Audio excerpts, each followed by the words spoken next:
Shalom saudara-saudara, Tuhan Yesus sangat mengasihi saudara dan saya.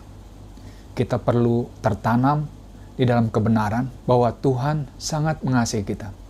Karena ini menjadi dasar di dalam perjalanan iman kita, di dalam perjalanan hubungan kita dengan Tuhan. Tidak mungkin kita akan memiliki hubungan yang intim, yang akrab dengan Tuhan kita, jika kita tidak percaya akan kasih-Nya kepada kita. Seringkali ketika seorang menghadapi pergumulan, termasuk sakit penyakit, orang akan bertanya-tanya, apakah benar Tuhan mengasihi saya? Jika Ia mengasihi saya, mengapa Ia izinkan hal ini terjadi? Jika Tuhan mengasihi saya, mengapa Tuhan izinkan sakit penyakit ini terjadi? Jika Tuhan mengasihi saya, mengapa sakit penyakit ini belum juga sembuh?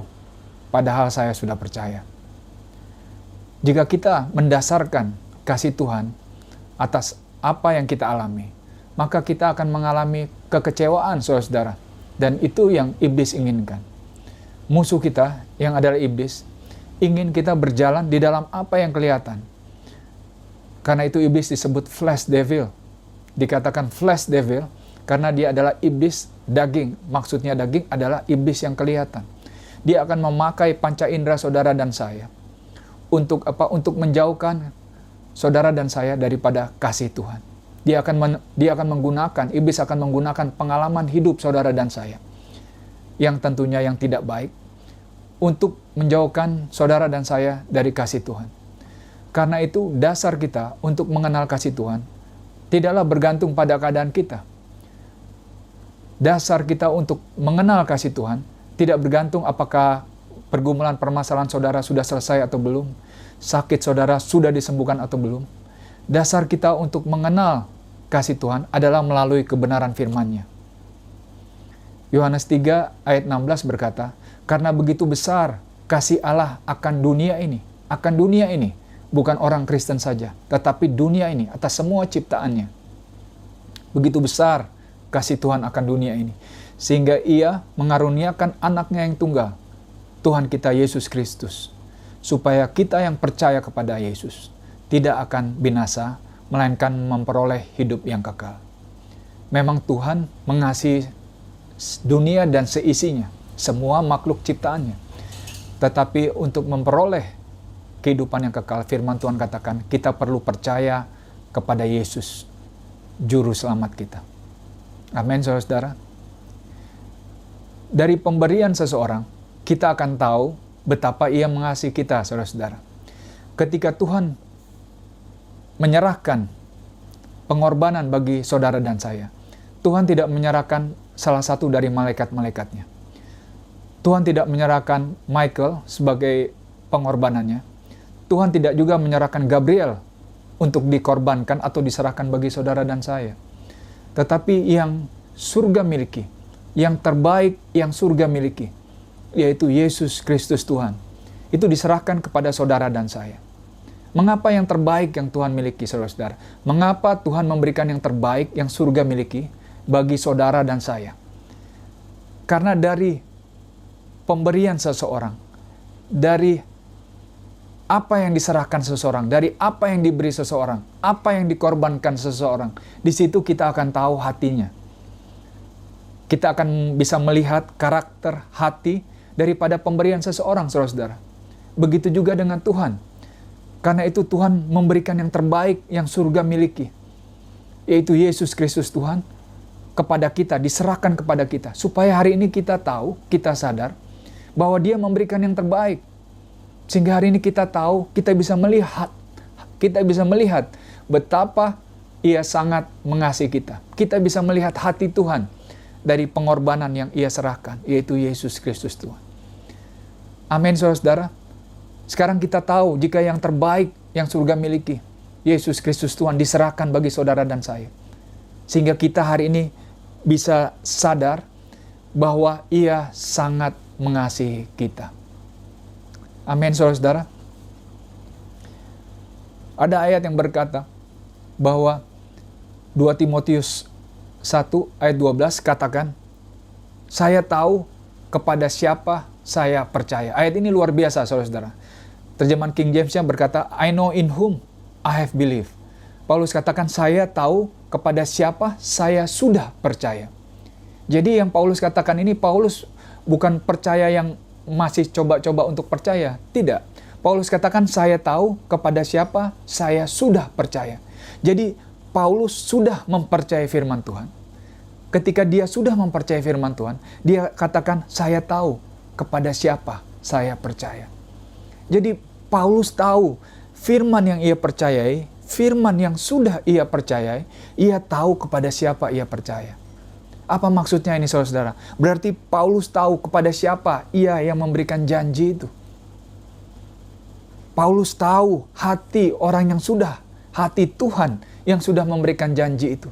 Karena itu Paulus katakan, saya tahu kepada siapa saya sudah percaya. Begitu juga saudara dan saya hari ini. Dalam perjalanan kehidupan kita, dalam menghadapi pergumulan-pergumulan saudara, khususnya melawan sakit penyakit. Saudara harus bisa berkata seperti Paulus yang berkata, saya tahu kepada siapa saya sudah percaya. Mengapa saudara perlu bisa berkata-kata seperti itu? Karena ketika orang tahu kepada siapa ia sudah percaya, ia akan memiliki pondasi yang kokoh di dalam hatinya. Ia tidak akan mudah diombang-ambingkan oleh kebohongan, keraguan-raguan yang ditanamkan oleh si jahat. Karena si jahat akan menanamkan keraguan di dalam pikiran saudara. Si jahat akan menanamkan pemikiran-pemikiran, apakah benar Tuhan mengasihi saya? Jika ia benar-benar mengasihi saya, mengapa ia izinkan ini terjadi? Mengapa sakit saya belum juga sembuh? Mengapa sakit istri saya, sakit anak saya belum juga sembuh? Jika ia benar-benar mengasihi kami. Dan itu yang iblis mau saudara percayai. Karena jika seorang percaya, termakan akan pemikiran-pemikiran seperti itu, keraguan-raguan seperti itu di dalam pikiran mereka. Mereka akan melihat bahwa Tuhan adalah Tuhan yang berbeda. Mereka tidak dapat lagi berkata, aku tahu kepada siapa aku sudah percaya. Karena mereka berhasil diombang-ambingkan di dalam pikirannya. Amin, saudara-saudara.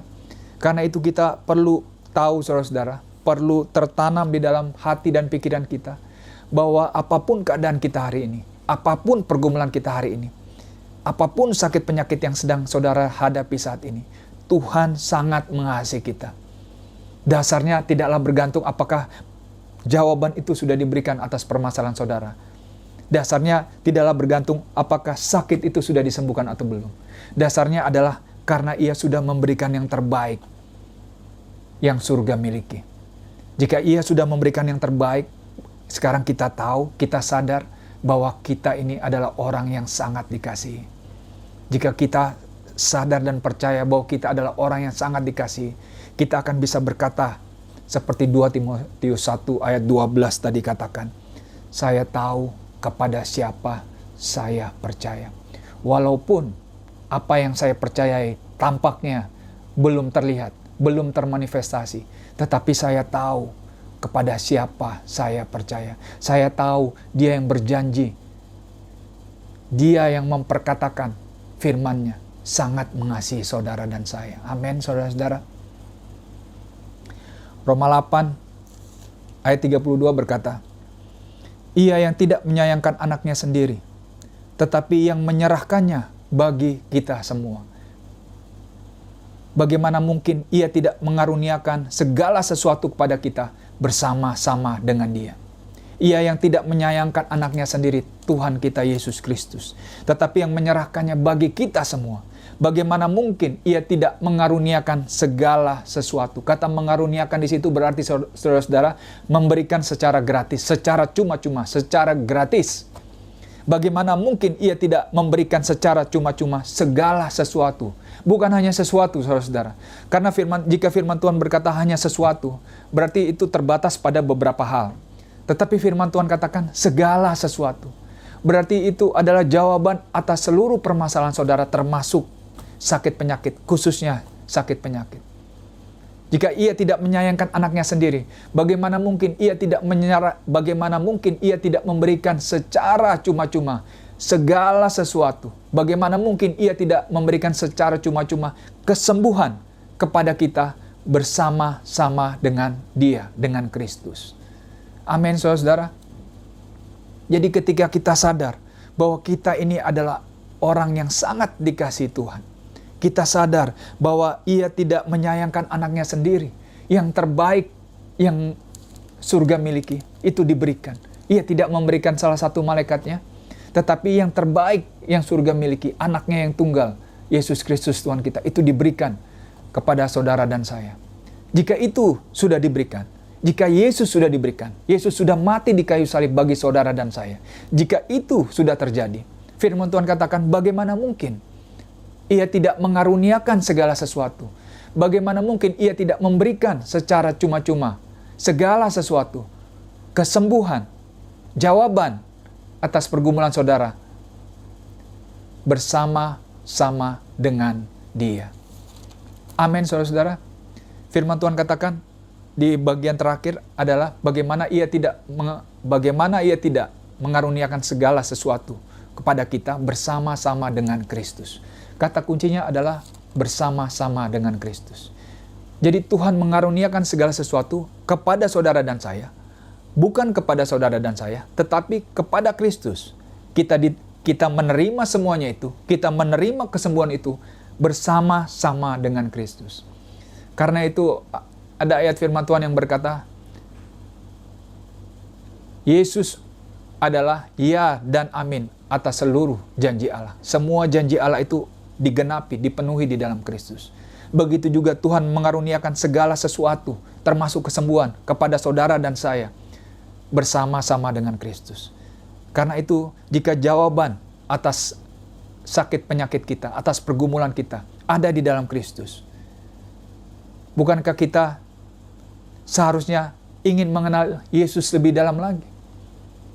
Karena semua jawaban permasalahan kita, jawaban kesembuhan kita, firman Tuhan katakan, diberikan kepada kita bersama-sama dengan Kristus. Jadi jika kita mengenal Kristus, jika kita memiliki Kristus, jika kita memiliki Kristus, jika kita memeluk Kristus, maka segala sesuatu firman Tuhan katakan, diberikan kepada kita secara cuma-cuma bersama-sama dengan Dia. Amin, saudara-saudara. Saya berdoa saudara diberkati oleh firman Tuhan hari ini. Saudara adalah orang-orang yang sangat dikasihi Tuhan. Saudara adalah orang-orang yang sudah disembuhkan. Ketika Tuhan Yesus pelayanan di dunia dan Ia melihat orang sakit kusta, Tuhan Yesus tidak berkata, wow, betapa parah sakit kustamu. Tuhan Yesus berkata, hai kamu yang sudah sembuh. Hari ini juga Tuhan sedang berkata kepada saudara, walaupun Ia melihat saudara dalam keadaan yang masih sakit, Tuhan Yesus sedang berkata, hai kamu yang sudah sembuh. Bukan hanya itu, Ia berkata, hai kamu yang sangat dikasihi Tuhan. Hiduplah di dalam kesembuhan yang sudah Tuhan sediakan, saudara. God bless you all. Sampai jumpa di lain waktu.